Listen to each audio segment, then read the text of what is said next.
Les invito a que abramos nuevamente nuestras Biblias allá en el Evangelio de Mateo.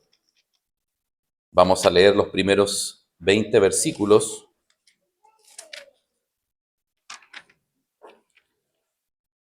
del capítulo 15.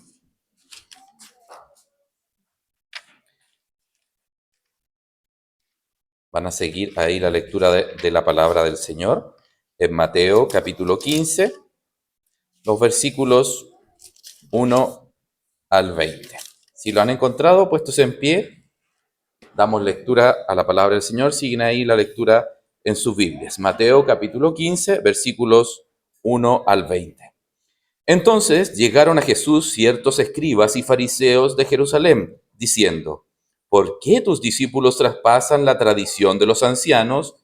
Porque no se lavan las manos cuando comen pan. Y él respondiendo les dijo: ¿Por qué también vosotros traspasáis el mandamiento de Dios por vuestra tradición? Porque Dios mandó diciendo: honra al padre y a la madre, y el que maldijere al padre o a la madre muera de muerte.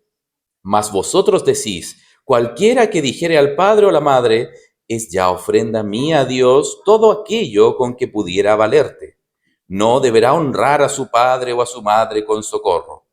Así habéis invalidado el mandamiento de Dios por vuestra tradición. Hipócritas, bien profetizó de vosotros Isaías, diciendo: este pueblo de labios me honra, mas su corazón lejos está de mí. Mas en vano me honran, enseñando doctrinas y mandamientos de hombres. Y llamando así a las gentes, les dijo: oíd y entended. No lo que entra en la boca contamina al hombre, mas lo que sale de la boca, esto contamina al hombre. Entonces, llegándose sus discípulos, le dijeron: ¿sabes que los fariseos, oyendo esta palabra, se ofenden? ¿Se ofendieron? Mas respondiendo él, dijo: toda planta que no plantó mi Padre Celestial será desarraigada. Dejadlos, son ciegos guías de ciegos, y si el ciego guiare al ciego, ambos caerán al hoyo. Y respondiendo Pedro, le dijo: decláranos esta parábola. Y Jesús dijo: ¿aún también vosotros sois sin entendimiento? ¿No entendéis aún que todo lo que entra en la boca va al vientre y es echado en la letrina? Mas todo lo que sale de la boca, del corazón sale, y esto contamina al hombre. Porque del corazón salen los malos pensamientos, muertes, adulterios, fornicaciones, hurtos, falsos testimonios, blasfemias. Estas cosas son las que contaminan al hombre, que comer con las manos por lavar no contamina al hombre. Oramos al Señor. Amante Padre Celestial, gracias Señor damos por esta tu palabra, Señor. Te ruego, Señor, misericordiosamente, que guíes en esta mañana la enseñanza de ella, que nuestros corazones estén abiertos y dóciles, Señor, a tu palabra. Ruégote, Señor, que redarguyas nuestros corazones y nos corrijas de aquel mal, Señor, que también nos alientes en aquellas cosas que nos has enseñado y que estamos practicando. Ten misericordia de nosotros, te rogamos, y sobre todo a aquellas personas que no te conocen. Por los méritos de Cristo, nuestro amado buen Salvador. Amén. Asiento, queridos hermanos. Sin duda que dar testimonio público de la fe, como lo es para nuestras hermanas que se van a bautizar, ¿cierto?, el próximo domingo, si así Dios lo permite, es una gran muestra externa de lo que Dios realiza en el corazón de quienes se arrepienten de pecado, de quienes desean vivir por la fe de Cristo, nuestro Salvador, recordando a todos que hemos muerto al pecado y renacido de esta muerte, ¿cierto?, en la resurrección de nuestro Señor Jesucristo. Oremos por nuestras hermanas, para que Dios les ayude en esta semana. Quienes hemos pasado, ¿cierto?, quizás varios años atrás este proceso, sabemos que es una semana probablemente de luchas, de algunas dudas quizás, que el Señor ayude a nuestras hermanas, dándoles esta guía, ¿cierto?, esta ayuda constante. Y nuestras hermanas también, que estén en constante oración. También por las Escrituras entendemos que el testimonio de la fe para el cristiano debe ser una muestra diaria que debemos aplicar. No solamente damos testimonio público de nuestra fe a través del bautismo, sino que debe ser en todo ámbito de nuestras vidas, desde las decisiones más cotidianas o más simples, podríamos decirlo así, hasta las más difíciles y las más trascendentales. En julio justamente de este año, hace 4 meses atrás, imagínense cómo pasa el tiempo, estudiamos los temas en relación a ejercitar nuestra fe, recordando cómo distintos hombres y mujeres a través de la Biblia pusieron su fe en una práctica, en práctica en sus vidas, una verdadera fe, y que cuando depositamos toda nuestra confianza en Dios, los resultados que se obtienen claramente siempre serán de bendición. Pero muy distinto es el caso de la religiosidad, que tiene relación con una práctica lejos de lo que Dios quiere para nuestras vidas, una forma de vivir externamente que podría reflejar piedad, misericordia, pero que en realidad internamente esta muestra el verdadero camino, ¿cierto? Que en realidad no es el correcto. Claramente en los versículos 1 al 20 de este capítulo 15 en Mateo son la predicación de nuestro Señor Jesús a nuestras vidas acerca de esta religiosidad, para que recordemos que Él es la verdad y no la tradición. Y para tener en contexto respecto de este pasaje bíblico, nos encontramos que Jesús venía ya haciendo algunos milagros. De hecho, justamente antes de todo este pasaje, anteriormente se había encontrado en la muy famosa multiplicación de los panes y los peces, en donde más de 5.000 hombres reciben alimento milagrosamente. De hecho, más se indica por los estudiosos, ¿cierto?, que debiesen haber sido 15.000 o 20.000 personas, entre mujeres, hombres y niños. Por lo tanto, viene de este tremendo milagro el Señor Jesús y luego toma, ¿cierto?, sus discípulos una embarcación y también nos encontramos con un tremendo milagro que es el Señor caminando sobre las aguas, en donde llama también a Pedro a caminar sobre las aguas. Y finalmente lo que hacen es desembarcar, ¿cierto?, en el lugar de Genesaret, en donde muchas personas que conocían ya de la fama de nuestro Señor Jesús, supieron que el Señor andaba por esos sectores y se agolparon todos los enfermos y necesitados para recibir sanidad. Así que se corrió la voz, ¿cierto?, que el Señor estaba por ahí y la gente se agolpó. Por lo tanto, luego de estos acontecimientos maravillosos y muestras de poder de nuestro Señor Jesús, nos encontramos con este capítulo 15 de Mateo, que nos relata una historia muy distinta, una escena muy distinta a todas estas personas necesitadas. Y se encuentra con estos fariseos y escribas que increpan a Jesús con una pregunta. ¿Por qué tus discípulos traspasan la tradición de los ancianos? Porque no se lavan las manos cuando comen pan. Ahora también para entender un poquito mejor quiénes son los que hacen estas preguntas, ¿cierto? Claramente entendemos que a lo que se refieren de lavarse las manos no se refieren a esta buena costumbre, ¿cierto?, de higiene, de la que todos hemos sido enseñados, ¿cierto?, que antes de comer un alimento debemos lavarnos las manos, ¿cierto?, y así evitar un montón de enfermedades, sino que tenía que ver con otra cosa, tenía que ver con un ritual, una tradición que era instaurada justamente por los ancianos judíos. Y para esto, el Evangelio de Marcos nos relata esta misma situación. Recordemos que los evangelios, los 4 evangelios, ¿cierto?, son paralelos de los relatos del Señor Jesús, y justamente es Marcos quien nos da un poco más de información, dado que Marcos escribe del Evangelio de Cristo a los romanos, o aquellos que no son judíos, y por lo tanto explica un poco más esta situación. Y les voy a pedir que vayamos entonces a Marcos capítulo 7, y vamos a leer los versículos 1 al 4. El Evangelio de Marcos, capítulo 7, versículos 1 al 4, que relatan esta misma situación. Y dice, y se juntaron a él los fariseos y algunos de los escribas que habían venido de Jerusalén, los cuales, viendo a algunos de sus discípulos comer pan con sus manos comunes, es a saber, no lavadas, los condenaban. Entre paréntesis, porque los fariseos y todos los judíos, teniendo la tradición de los ancianos, si muchas veces no se lavan las manos, no comen. Y volviendo de la plaza, si no se lavaren, no comen.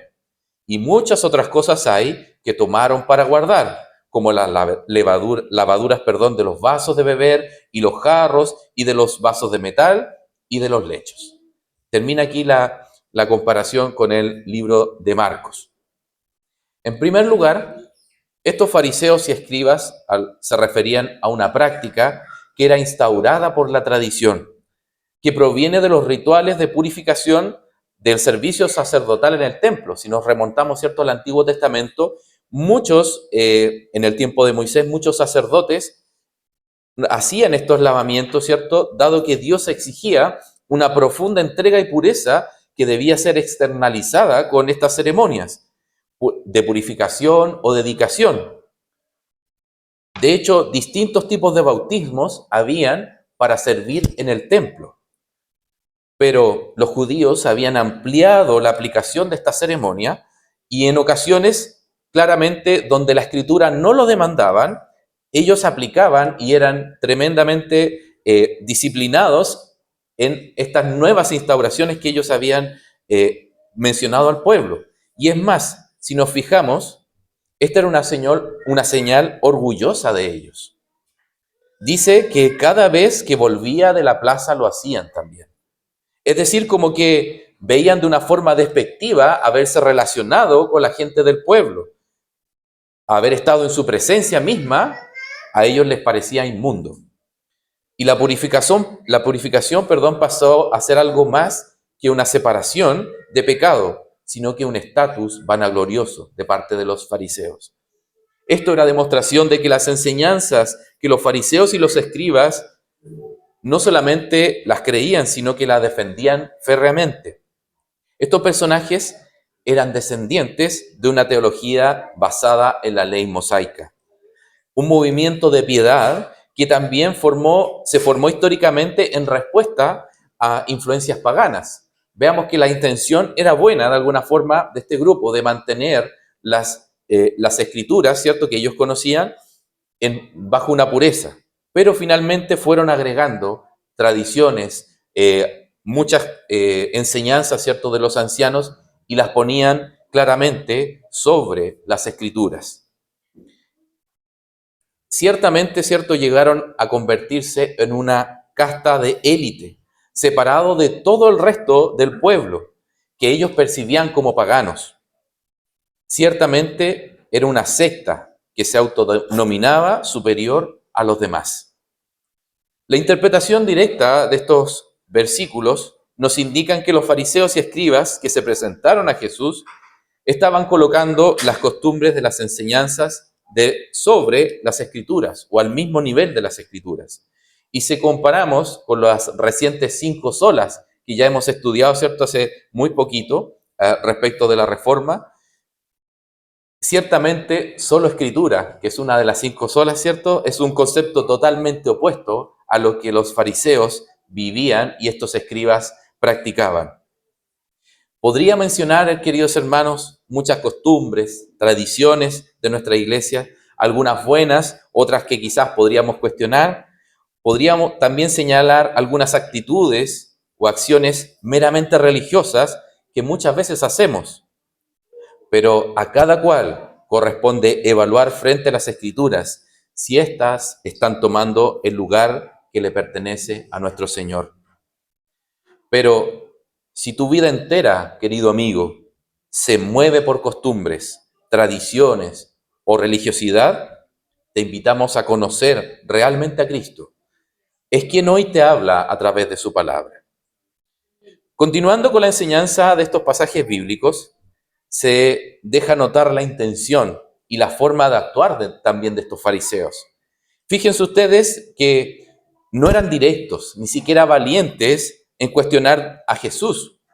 Fijémonos que le preguntan por la falta de la tradición de los discípulos. Pero la verdad es que indirectamente lo que ellos estaban haciendo era atacar las enseñanzas de Jesús, que él era el rabino, ¿cierto?, el maestro. Y se supone que él debía aplicar estas enseñanzas sobre también sus discípulos. Pero la respuesta del maestro no se hizo esperar. Y respondió duramente en 2 partes. Primero con una pregunta para demostrarles que ellos también estaban en error y luego con una dura crítica en base a las profecías. Primero le responde con una pregunta. ¿Por qué también vosotros traspasáis el mandamiento de Dios por vuestra tradición?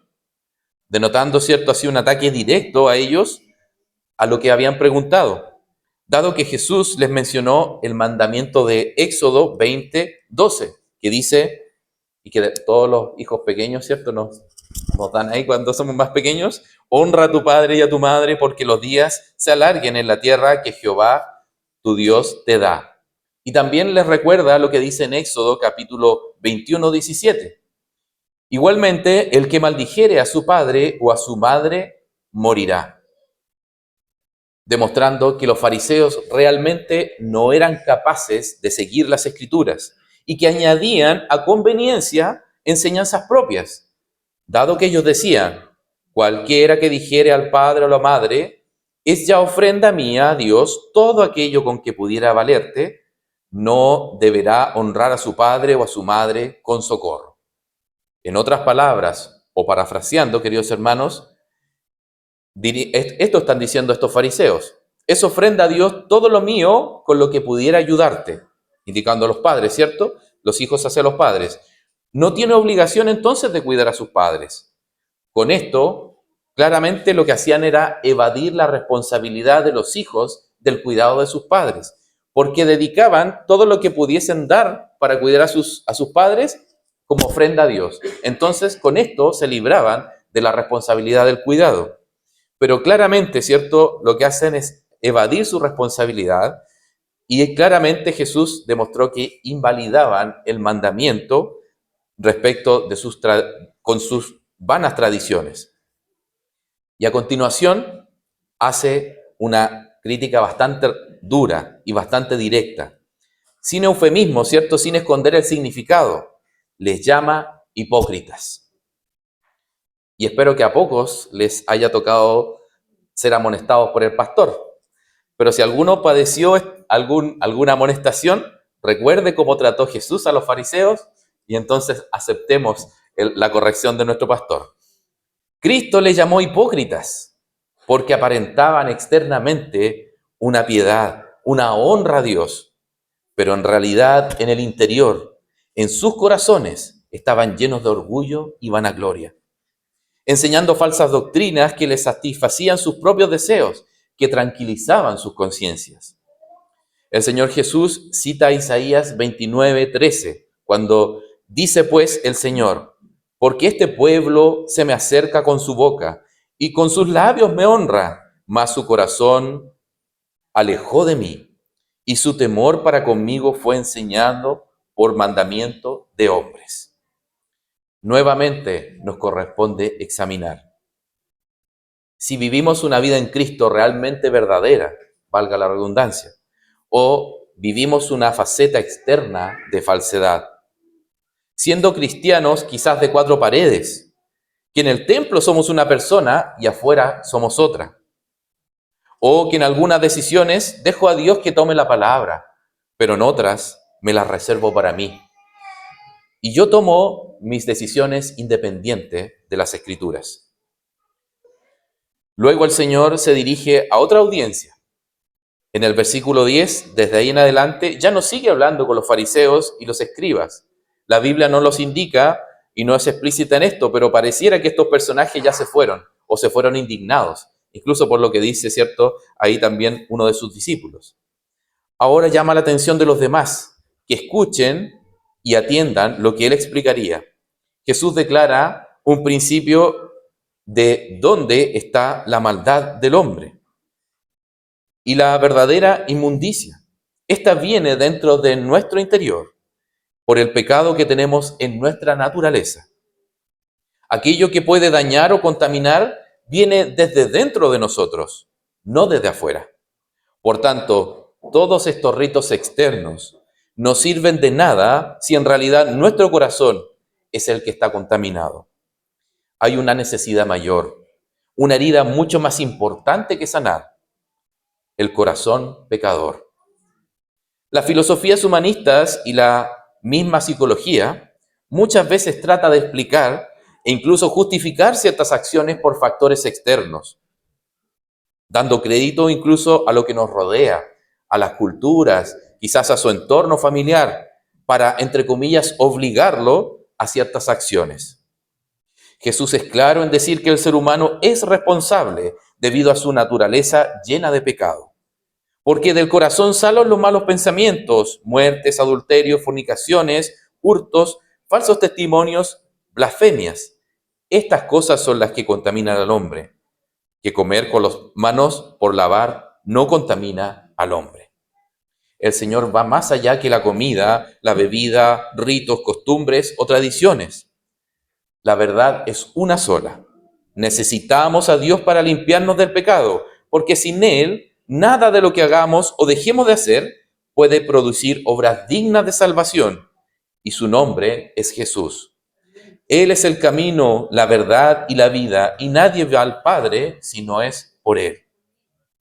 Muchos quizás seguirán apegados a tradiciones humanas, incluso dentro de la iglesia de Cristo. De ellos el Señor nos dice que se perderán y que caerán junto con otros que siguen los mismos pasos. Para concluir, queridos hermanos, ninguna tradición o buena costumbre, por muy buena que ésta sea, puede estar a la altura de las enseñanzas bíblicas. Y siempre debemos examinar si estas son correctas o nos están alejando de la verdad. Cuidemos de no caer en hipocresías. Y al contrario, vivamos como auténticos cristianos, no fingiendo, porque ya sabemos lo que Jesús piensa de aquellos que no se comportan como tales. Tampoco vivamos autojustificándonos, culpando a Satanás o al mundo, ¿cierto?, por nuestros pecados. Enfrentemos la verdad y arrepintámonos sinceramente, buscando a Dios para su ayuda constante frente a nuestra condición pecaminosa. Por otro lado, amado hermano, si estás intentando vivir lo que Cristo nos enseñó, si constantemente de corazón le estás buscando y le estás sirviendo, sigue adelante. Él, así como ve la intención hipócrita en los fariseos, también ve la buena intención en tu corazón. Queridas hermanas que se bautizarán, Dios les bendiga y sigan adelante. Nuestro Señor conoce la intención de sus corazones. Yo, Jehová, que escudriño el corazón, que pruebo los riñones,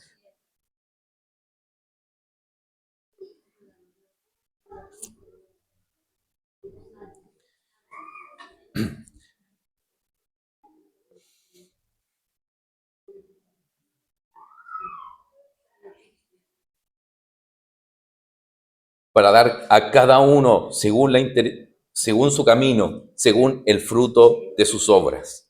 Jeremías 17:10. No desmayes, amado joven, amado niño incluso, que ha decidido servirle. Apóyate en tu Señor, clama a Él, y Él te revelará cosas grandes y difíciles que no conocías. Amado hermano, adulto y anciano, el Señor renovará tus fuerzas. Si confiamos en Él, correremos sin cansarnos. No nos fatigaremos. Sirvamos a Cristo en la verdad y no la tradición. Querido amigo que escuchas estas palabras, hay una sola verdad de salvación. Jesús es el camino, no hay otro. La verdad que está revelada en su palabra es la vida que puedes tener eternamente con Él. Por lo tanto, sabiendo esto, ¿no crees que vale la pena buscarlo? ¿Saber más de Él? ¿No valdrá la pena arriesgarse a ver si esto es verdad?